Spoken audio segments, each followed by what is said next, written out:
திருப்பதி மூலவர் சிலை ஒரு காளி சிலை. Tirupati rumours part 3.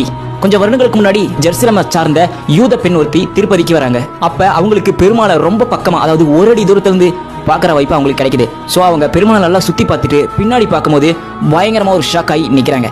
அது என்னன்னா, பெருமாள் சிலைக்கு பின்னாடி பின்னல், அதாவது தலை சீவி பின்னல் போட்டால் எப்படி இருக்குமோ அந்த மாதிரி வடிவமைப்பு தான் அந்த சிலைக்கு பின்னாடி இருந்தது. பொதுவாக கடவுளுக்கு முடி நிறைய இருக்கிறது ரொம்பவே சாதாரண விஷயம் தான். ஆனால் எந்த ஆண் கடவுளுக்கும் பின்னலோட முடி இருக்கிற சிற்பம் எங்கேயுமே கிடையாது.